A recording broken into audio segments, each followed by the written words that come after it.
Lewis Hamilton was investigated at Monaco, but the real scandal may have been sitting on his Ferrari all along. Hamilton had already switched to a different brake configuration.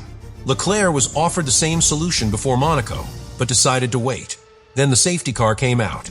Leclerc's brake temperatures collapsed. The race restarted. And suddenly, he said 3 of his 4 brakes were not working properly.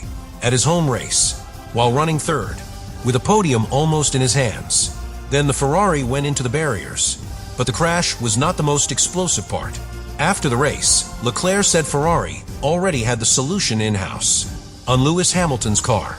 That one sentence changed everything, because Hamilton was cleared by the FIA, served his pit lane penalty, and still left Monaco with a podium. Leclerc left with a destroyed car, a lost home result, and a public admission that he now has to follow Hamilton's development direction. So the question is no longer just why Leclerc crashed. The real question is whether Monaco exposed the moment Hamilton became the driver shaping Ferrari's future, while Leclerc discovered the old setup had failed him when it mattered most. Subscribe to the channel. Monaco is the one circuit where Ferrari cannot hide a weakness. Not from the cameras, not from the fans, not from its own drivers. Every corner is too exposed. Every wall is too close. Every mistake becomes public instantly. And for Charles Leclerc, Monaco is never just another race. It is the race that follows him personally year after year because it is home, because the expectations are heavier, and because the pain there has never been simple. Leclerc has lived too many Monaco heartbreaks already. Mechanical trouble, damage, missed chances, crashes. The feeling that every time the story is supposed to turn in his favor, something goes wrong at the worst possible moment. So when he was running third in the 2026 Monaco Grand Prix, the situation felt different. Not comfortable. Monaco is never comfortable, but possible. Ferrari had reasons to believe this could be one of its best weekends of the season. The SF26 had been struggling on straights compared to Mercedes, but Monaco does not reward straight-line power the same way other circuits do. It rewards confidence, traction, braking, balance, and precision. The active aerodynamic system being disabled for Monaco also helped neutralize some of Ferrari's usual weaknesses. And Lewis Hamilton had already said Monaco could be one of Ferrari's strongest chances. That mattered, because Ferrari was chasing Mercedes. Kimi Antonelli was leading the championship, winning repeatedly, and making the rest of the field feel like they were already falling behind. Hamilton was trying to prove that his move to Ferrari could become more than a headline. Leclerc was trying to defend his place as the emotional center of the team. Inside Ferrari, Monaco was not just about points. It was about direction. And for most of the race, that direction looked manageable. Hamilton was up front, fighting for a major result. Leclerc was third, close enough to remain part of the Ferrari story. A double podium was not impossible. At Monaco, that would have meant control, relief, and a powerful answer to the pressure building around the team. Then Lance Stroll crashed. The safety car came out. An entire race changed temperature. That word matters. Temperature. Because the disaster that hit Leclerc did not begin with a visible part snapping off the car. It did not begin with a rival making contact. It did not begin with a driver pushing too far into a corner. It began with the brakes getting too cold. That sounds strange because fans usually hear about brakes overheating, glowing discs, smoke, burning smells, drivers managing temperatures. But in the 2026 Formula One era, the problem can be the opposite. The brakes can get too cold, and that is where the new regulations become crucial. These cars now rely much more heavily on energy recovery when they slow down. The motor generator unit takes energy during braking and sends it back into the electrical system. That is efficient. That is modern. That is part of the future Formula One wanted. But it changes how the mechanical brakes behave, especially at the rear. If the rear mechanical brakes are not doing as much work, they do not generate as much heat. And carbon brakes need heat to function properly. They are not like road car brakes where you expect them to work in a wide range of normal conditions. Formula One brakes need to live inside a narrow operating window. Too hot, and they suffer. Too cold, and they can become unpredictable. At Monaco, that danger becomes much worse. The circuit is slow. The straights are short. The cars spend time in low-speed corners. There are not many huge braking zones where the driver can stamp on the pedal and generate heat naturally. Then add a safety car with the field circulating slowly, tires cooling, brakes cooling, and the whole car dropping out of its ideal state. For Leclerc, that safety car period was not just a neutralization. It was the beginning of the failure. The rear brake temperatures collapsed. The car was no longer in the window Leclerc needed.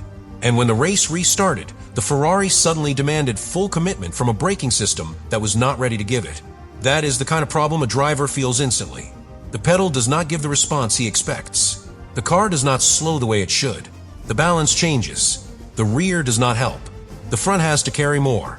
The driver's confidence disappears in the time it takes to reach the next corner. And at Monaco, there is no time to rebuild confidence. Leclerc's description after the crash was frightening. He said that out of the 4 brakes, 3 were not working properly. The front left was working well. The front right was only half working. The 2 rear brakes, in his words, were not working at all.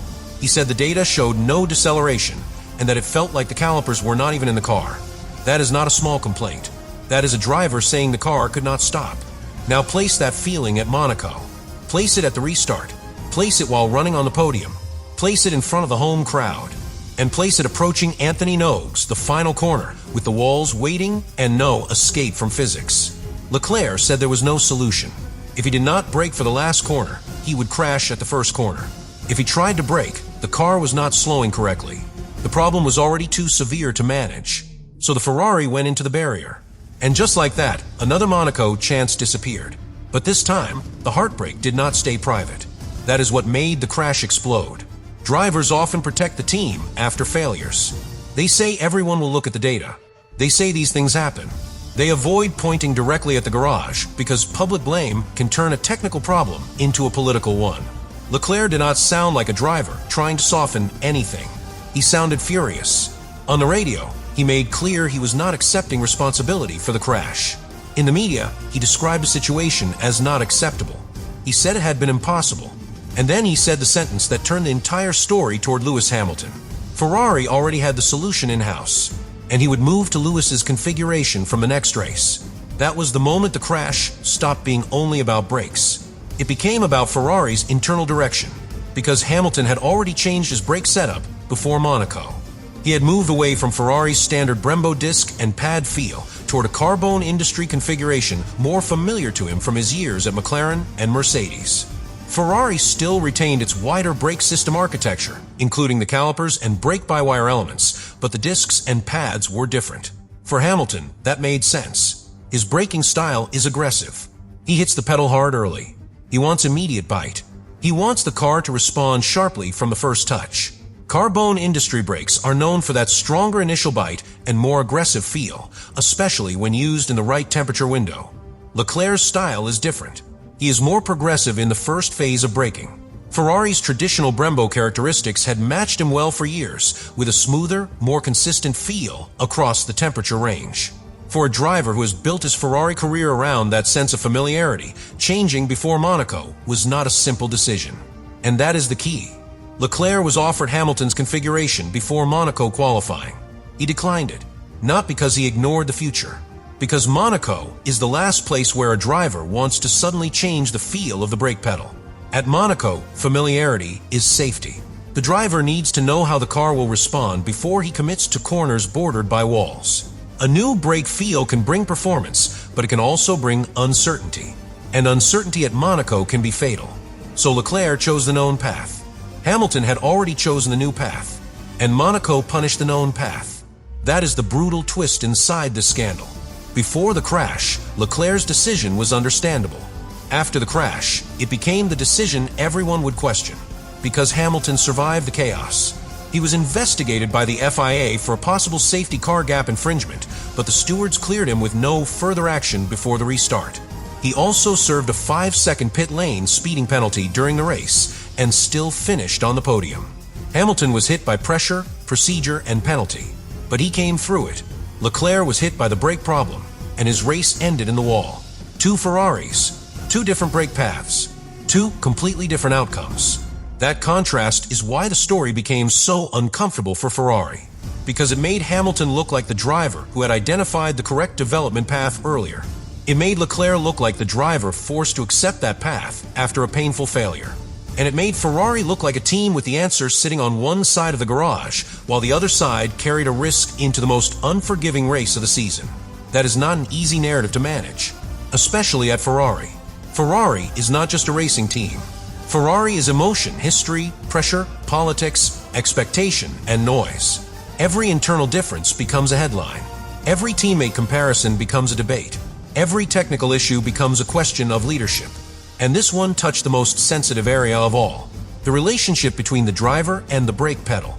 A Formula One driver can tolerate many problems. A little drag, a little instability, a car that does not rotate perfectly, a tire that degrades too quickly. Even a small power deficit can be managed if the rest of the car is predictable. But if the driver does not trust the brakes, everything falls apart. The brake pedal is the driver's contract with the car. It tells him when he can attack, how late he can commit, how much speed he can carry, whether he can defend, whether he can trust the car into a corner where the barrier is waiting.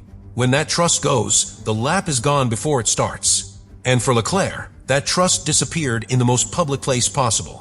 The controversy grew again when Brembo responded. That was unusual. Brake suppliers do not often step into public arguments after a race. They usually let the team analyze the data, handle the messaging, and decide what to say. But Brembo issued a statement saying it was surprised by Leclerc's criticism and that it was premature to draw definitive technical conclusions before the data had been fully analyzed. That response mattered because it added another layer of tension. Now the story was not only Leclerc versus the situation. It was Leclerc's words, Ferrari's investigation, Hamilton's configuration, and Brembo's reputation all colliding at once. Brembo has been connected to Ferrari for decades. That partnership carries history and pride. So when a Ferrari driver publicly suggests the braking situation was unacceptable and then says the solution is on a configuration linked to a different supplier characteristic, the consequences reach beyond one garage.